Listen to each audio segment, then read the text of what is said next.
आज एक बात मैं आप लोगों को बताने जा रही हूँ, जो बात सुनकर आप भी दंग रह जाओगे। एक समय की बात है, जब हम लोग नए नए कपड़े पहनकर बगिया में झूला झूल रहे थे और हमारे गांव के लड़के पेगा मार रहे थे।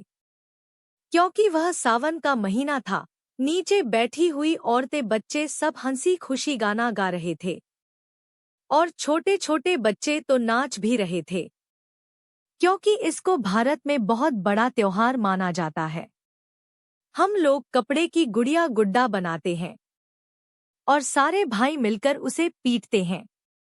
इस दिन गुजिया, गुलगुला, पूरी, कचौरी आदि तरह के नए नए पकवान बनाए जाते हैं और सारी लड़कियां इस दिन अपने ससुराल से मायके आ जाती हैं।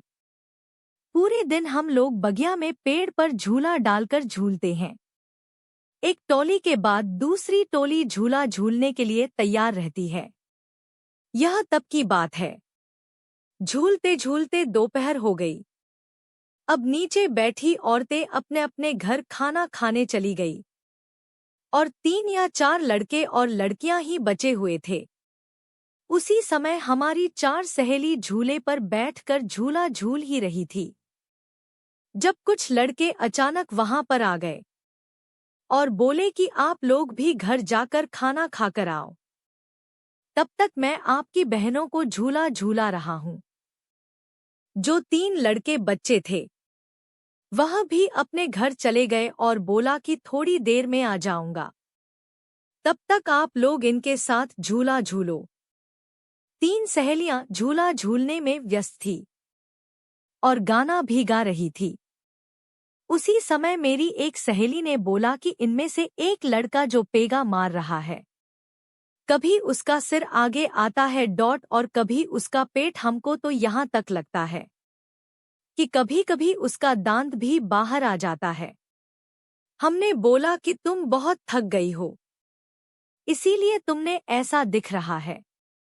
कोई ने उसकी बातों पर विश्वास ही नहीं किया। तब तक मेरी दूसरी सहेली ने भी यही बोला, तो मैंने बोला भैया आप लोग झूला रोक दो, हम लोग शाम को झूलेंगे।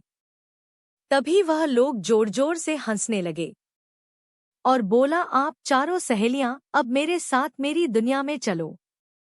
इतना सुनकर हम लोग जोर जोर से रोने और चिल्लाने लगे। तभी वहां पर एक माली काका आ गए और उन्होंने हम लोगों को देखा तो सारी बातें समझ गए और जोर जोर से महामृत्युंजय का जाप करने लगे और माताजी का जयकारा लगाने लगे।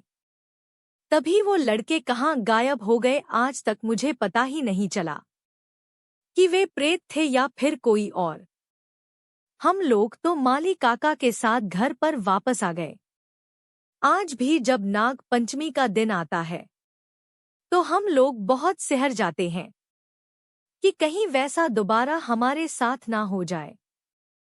लेकिन ऐसा हादसा उस दिन के बाद कभी दोबारा नहीं हुआ।